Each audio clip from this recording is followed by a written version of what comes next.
The 10 Causes of the War Between the States. By James W. King and LTCOL Thomas M. Nelson. Historians have long debated the causes of the war, and the Southern perspective differs greatly from the Northern perspective. Based upon the study of original documents of the war between the states, Civil War era, and facts and information published by Confederate veterans, Confederate chaplains, Southern writers and Southern historians before, during, and after the war, I present the facts, opinions, and conclusions stated in the following article. Technically, the 10 causes listed are reasons for Southern secession. The only cause of the war was that the South was invaded and responded to Northern aggression. I respectfully disagree with those who claim that the war between the states was fought over slavery, or that the abolition of slavery in the Revolutionary Era or early Federal period would have prevented war. It is my opinion that war was inevitable between the North and South due to complex political and cultural differences. The famous Englishman Winston Churchill stated that the war between the North and South was one of the most unpreventable wars in history. The cause that the Confederate States of America fought for 1861 to 1865 was Southern independence from the United States of America. Many parallels exist between the War for American Independence 1775 to 1783 and the War for Southern Independence. There were 10 political causes of the war, causes of Southern secession, one of which was slavery, which was a scapegoat for all the differences that existed between the North and South. The Northern industrialists had wanted a war since about 1830 to get the South's resources, land, cotton, coal, timber, minerals, for pennies on the dollar. All wars are economic and are always between centralists and decentralists. The North would have found an excuse to invade the South even if slavery had never existed. A war almost occurred during 1828 to 1832 over the tariff when South Carolina passed nullification laws. The U.S. Congress had increased the tariff rate on imported products to 40%, known as the Tariff of Abominations in Southern states. This crisis had nothing to do with slavery. If slavery had never existed, or had been eliminated at the time the Declaration of Independence was written in 1776 or any time prior to 1860, it is my opinion that there would still have been a war sooner or later. On a human level, there were 5 causes of the war: New England greed, New England radicals, New England fanatics, New England zealots, and New England hypocrites. During so-called Reconstruction 1865 to 1877, the New England industrialists got what they had really wanted for 40 years, the South's resources 130 for pennies on the dollar. It was a political coalition between the New England economic interests and the New England fanatics and zealots that caused Southern secession to be necessary for economic survival and safety of the population. 1. Tariff. Prior to the war, about 75% of the money to operate the federal government was derived from the Southern states via an unfair sectional tariff on imported goods, and 50% of the total 75% was from just 4 Southern states: Virginia, North Carolina, South Carolina, and Georgia. Only 10% to -20% of this tax money was being returned to the South. The Southern states were being treated as an agricultural colony of the North and bled dry. John Randolph of Virginia's remarks in opposition to the tariff of 1820 demonstrates that fact. The North claimed that they fought the war to preserve the Union, but the New England industrialists who were in control of the North were actually supporting preservation of the Union to maintain and increase revenue from the tariff. The industrialists wanted the South to pay for the industrialization of America at no expense to them. Revenue bills introduced in the U.S. House of Representatives prior to the war between the states were biased, unfair, and inflammatory to the South. Abraham Lincoln had promised the Northern industrialists that he would increase the tariff rate if he was elected President of the United States. Lincoln increased the rate to a level that exceeded even the Tariff of Abominations 40% rate that had so infuriated the South during the 1828 to 1832 eras, between 50 and 51% on iron goods. The election of a president that was anti-Southern on all issues and politically associated with the New England industrialists, fanatics, and zealots brought about the Southern secession movement. 2. Centralization versus states' rights. The United States of America was founded as a constitutional federal republic in 1789, composed of a limited federal government and sovereign states. The North wanted to and did alter the form of government this nation was founded upon. The Confederate States of America fought to preserve constitutional limited federal government as established by America's founding fathers, who were primarily Southern gentlemen from Virginia. Thus Confederate soldiers were fighting for rights that had been paid for in blood by their forefathers upon the battlefields of the American Revolution. Abraham Lincoln had a blatant disregard for the Constitution of the United States of America. His war of aggression against the South changed America from a constitutional federal republic to a democracy with socialist leanings and broke the original Constitution. The infamous socialist Karl Marx sent Lincoln a letter of congratulations after his re-election in 1864. A considerable number of European socialists came to America and fought for the Union North. 3. Christianity versus secular humanism. The South believed in basic Christianity as presented in the Holy Bible. The North had many secular humanists, atheists, transcendentalists and non-Christians. Southerners were afraid of what kind of country America might become if the North had its way. Secular humanism is the belief that there is no God and that man, science and government can solve all problems. This philosophy advocates human rather than religious values.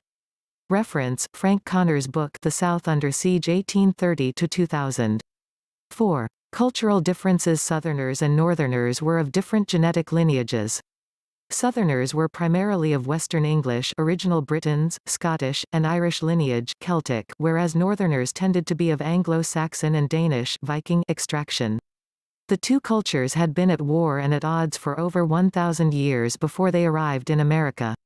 Our ancient ancestors in Western England under King Arthur humbled the Saxon princes at the Battle of Baden Hill circa 497 AD to 516 AD. The cultural differences that contributed to the war between the states 1861 to 1865 had existed for 1,500 years or more. 5. Control of Western territories. The North wanted to control Western states and territories such as Kansas and Nebraska. New England formed immigrant aid societies and sent settlers to these areas that were politically attached to the North. They passed laws against slavery that Southerners considered punitive. These political actions told Southerners they were not welcome in the new states and territories. It was all about control. Slavery was a scapegoat. 6. Northern industrialists wanted the South's resources. The Northern industrialists wanted a war to use as an excuse to get the South's resources for pennies on the dollar. They began a campaign about 1830 that would influence the common people of the North and create enmity that would allow them to go to war against the South. These Northern industrialists brought up a morality claim against the South, alleging the evils of slavery.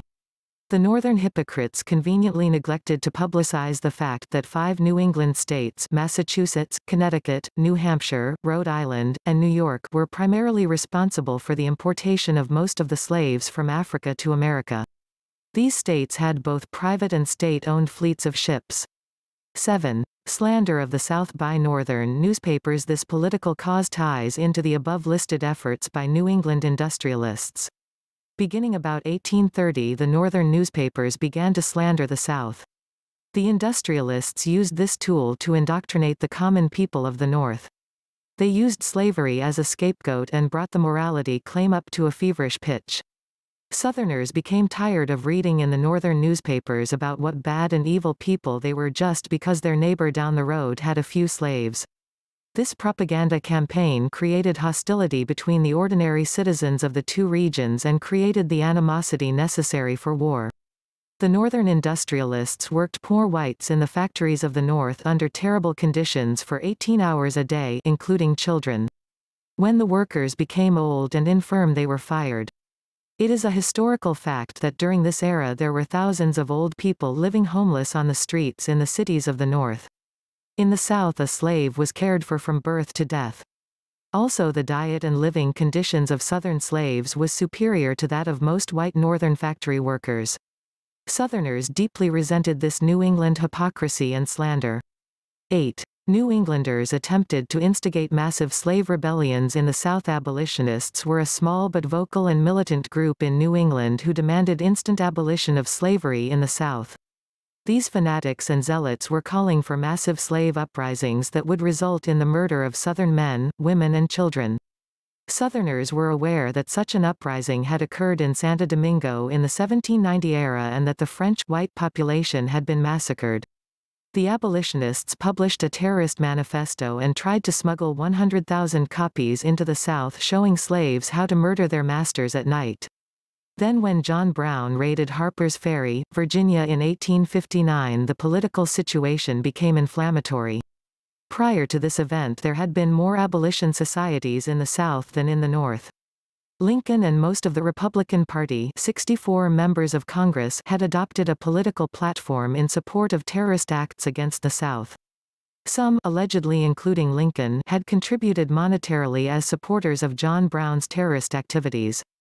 Again, slavery was used as a scapegoat for all differences that existed between the North and South. 9. Slavery 132. Indirectly, slavery was a cause of the war. Most Southerners did not own slaves and would not have fought for the protection of slavery.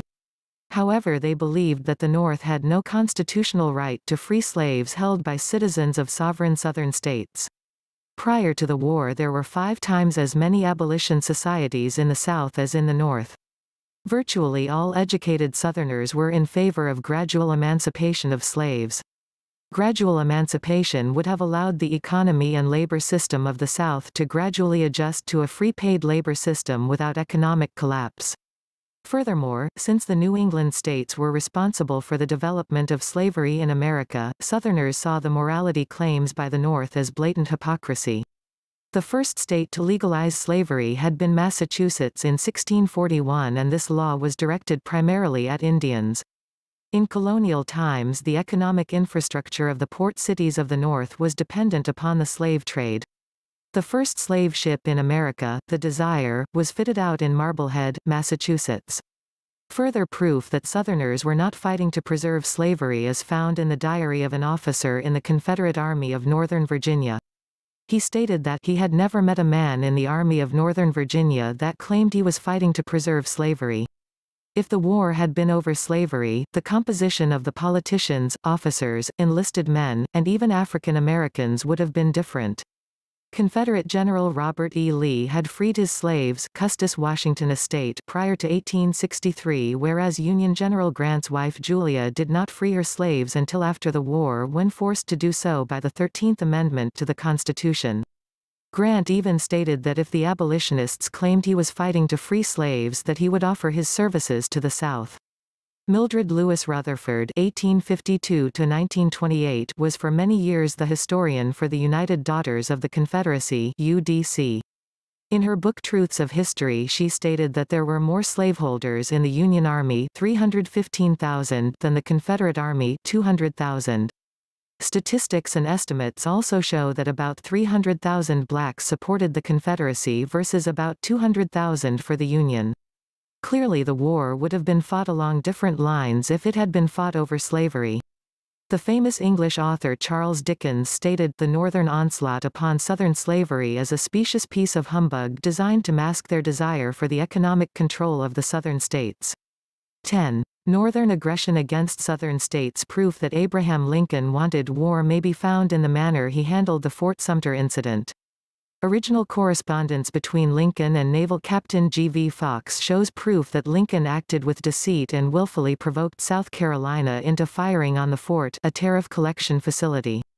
It was politically important that the South be provoked into firing the first shot so that Lincoln could claim the Confederacy started the war. Additional proof that Lincoln wanted war is the fact that Lincoln refused to meet with a Confederate peace delegation.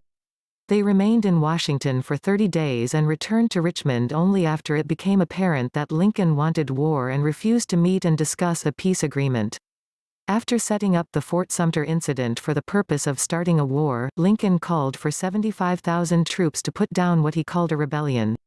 He intended to march Union troops across Virginia and North Carolina to attack South Carolina. Virginia and North Carolina were not going to allow such an unconstitutional and criminal act of aggression against a sovereign sister Southern state. Lincoln's act of aggression caused the secession of the upper Southern states. On April 17, 1861, Governor Letcher of Virginia sent this message to Washington, D.C., "I have only to say that the militia of Virginia will not be furnished to the powers of Washington for any such use or purpose as they have in view. Your object is to subjugate the Southern states, and the requisition made upon me for such an object in my judgment not within the purview of the Constitution or the Act of 1795, will not be complied with. You have chosen to inaugurate civil war. Having done so, we will meet you in a spirit as determined as the administration has exhibited toward the South." The war between the states 1861 to 1865 occurred due to many complex causes and factors as enumerated above. Those who make claims that the war was over slavery, or that if slavery had been abolished in 1776 when the Declaration of Independence was signed, or in 1789 when the Constitution of the United States of America was signed, that war would not have occurred between North and South, are being very simplistic in their views and opinions. The following conversation between English ship Captain Hillyar and Capt. Raphael Semmes, Confederate ship CSS Sumter, and after 1862 CSS Alabama, occurred during the war on August 5, 1861. It is a summary from a well-educated Southerner who is stating his reasons for fighting. Captain Hillyar expressed surprise at Captain Semmes' contention that the people of the South were defending ourselves against robbers with knives at our throats, and asked for further clarification as to how this was so. The exchange below occurred. I especially was impressed with Semmes' assessment of Yankee motives, the creation of empire. Semmes, simply that the machinery of the federal government, under which we have lived, and which was designed for the common benefit, has been made the means of despoiling the South, to enrich the North, and I explained to him the workings of the iniquitous tariffs, under the operation of which the South had, in effect, been reduced to a dependent colonial condition, almost as abject as that of the Roman provinces, under their proconsuls, the only difference being, that smooth-faced hypocrisy had been added to robbery, inasmuch as we had been plundered under the forms of law. Captain Hillyar, all this is new to me, replied the captain. I thought that your war had arisen out of the slavery question. Semmes, that is the common mistake of foreigners.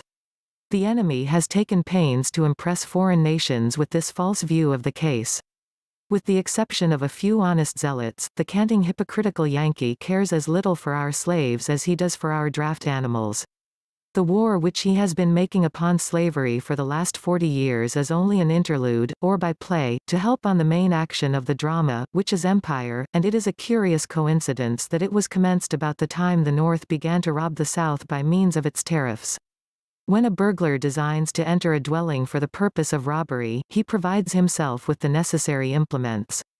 The slavery question was one of the implements employed to help on the robbery of the South.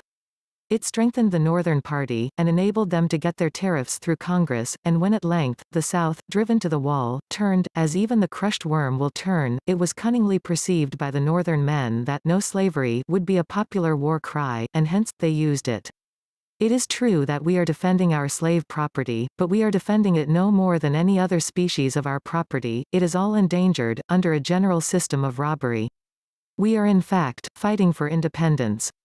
The Union victory in 1865 destroyed the right of secession in America, which had been so cherished by America's founding fathers as the principle of their revolution. British historian and political philosopher Lord Acton, one of the most intellectual figures in Victorian England, understood the deeper meaning of Southern defeat.